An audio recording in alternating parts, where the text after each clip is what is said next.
नमस्कार। आज हम लोग सूरदास के पद का प्रश्नोत्तर जानेंगे। पहला प्रश्न, गोपियों द्वारा उद्धव को भाग्यवान कहने में क्या व्यंग निहित है?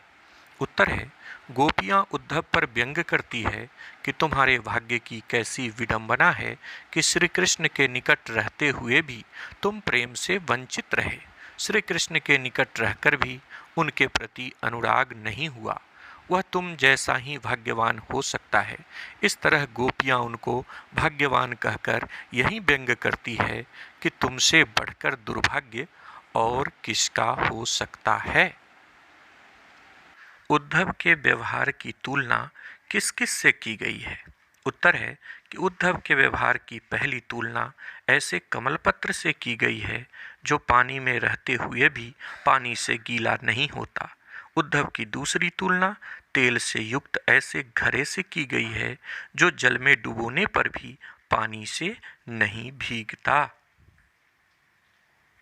तीसरा, गोपियों ने किन किन उदाहरणों के माध्यम से उद्धव को उलाहने दिए हैं? उत्तर है, गोपियां उद्धव को निम्नलिखित उलाहने देकर उनको आहत करती है। पहला, हम गोपियां तुम्हारी तरह उस कमलपत्र और तेल की मटकी नहीं है जो कृष्ण के पास रहकर भी उनके प्रेम से अछूती रह सके। दूसरा, हम तुम्हारी तरह निष्ठुर नहीं है जो समीप बहती हुई प्रेम नदी का स्पर्श तक भी न कर सके। तीसरा, तुम्हारे योग संदेश हम गोपियों के लिए उपयुक्त नहीं है।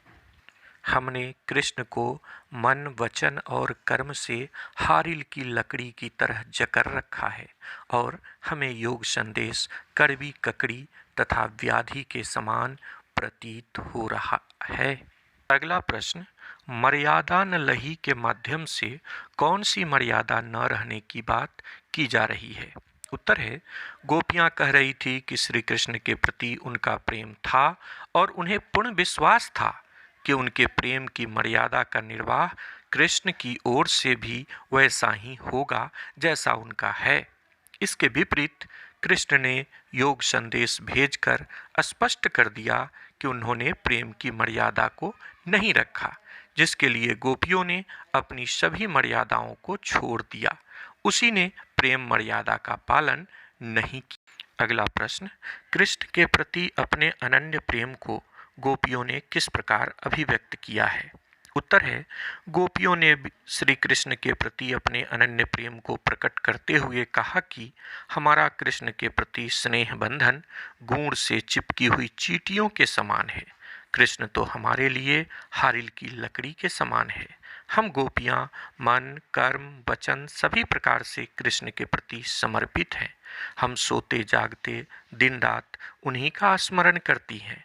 योग संदेश तो हमारे लिए कड़वी ककड़ी के समान है। हम लोग तो बस श्री कृष्ण का प्रेम चाहती हैं। अगला प्रश्न है, गोपियों ने उद्धव से योग की शिक्षा कैसे लोगों को देने की बात कही है?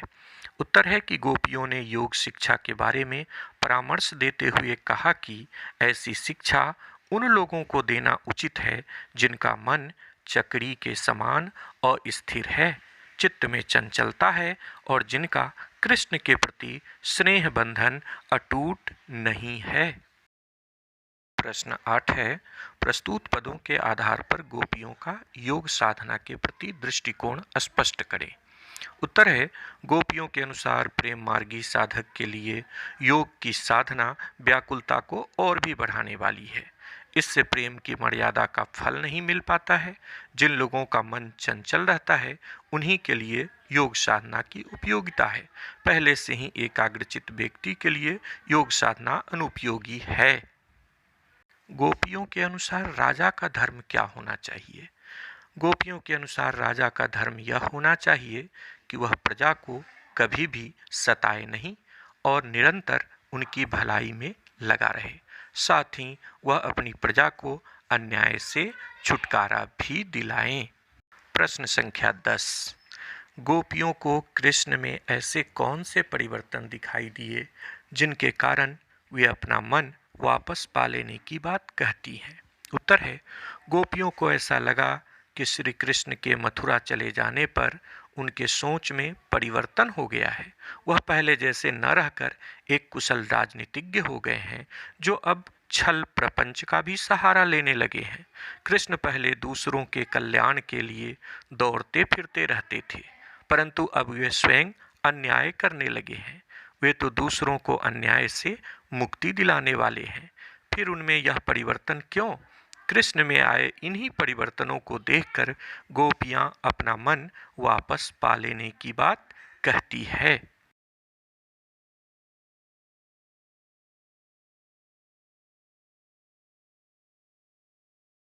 अगला प्रश्न है कि गोपियों ने अपने वाक चातुर्य के आधार पर ज्ञानी उद्धव को परास्त कर दिया। उनके वाक चातुर्य की विशेषताएं लिखिए। उत्तर होगा कि उद्धव निसंदेह एक ज्ञानी व्यक्ति थे, परंतु गोपियों ने अपने वाक चातुर्य के द्वारा उन्हें चुप रहने के लिए विवश कर दिया। उनके वाक चातुर्य की विशेषताएं निम्नलिखित है। पहला, अस्पष्टता।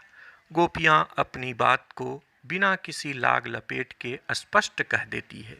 उद्धव के द्वारा बताए गए योग संदेश को बिना संकोच के कड़वी ककड़ी बता देती है।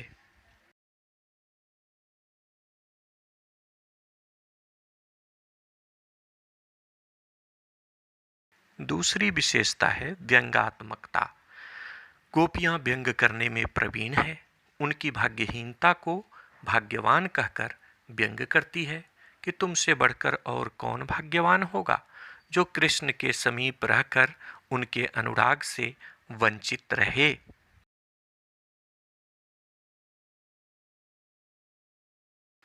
तीसरी विशेषता हम कह सकते हैं उनकी सरलता। गोपियों ने उद्धव की ज्ञानपूर्ण उलझी हुई बातों का भी अत्यंत सरलतापूर्वक उत्तर दिया। उन्होंने सीधे सरल शब्दों में कह दिया कि तुम्हारा योग तो हमें कड़वी ककड़ी सा लग रहा है।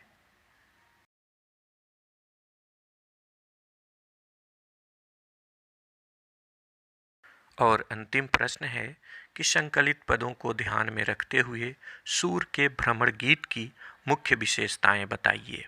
उत्तर होगा, सूरदास के भ्रमर गीत की मुख्य विशेषताएं कुछ इस प्रकार कही जा सकती है।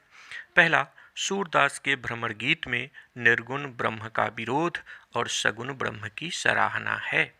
वियोग श्रृंगार का मार्मिक चित्रण है। गोपियों की अस्पष्टता, वाक्पटुता, सदहृदयता, व्यंग्यात्मकता सर्वथा सराहनीय है।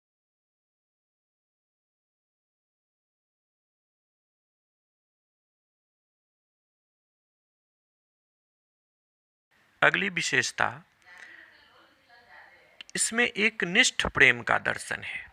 गोपियों का वाक चातुर्य उद्धव को मौन कर देता है। इसमें आदर्श प्रेम की पराकाष्ठा दिखाई देती है। और इन पदों की रचना पद छंद में हुई है, जिसमें साहित्यिक ब्रज भाषा का सुंदर प्रयोग हुआ है। सूर के इन पदों में कई अलंकारों का भी प्रयोग किया गया है।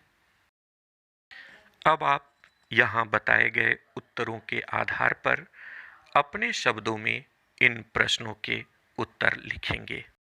बहुत बहुत धन्यवाद।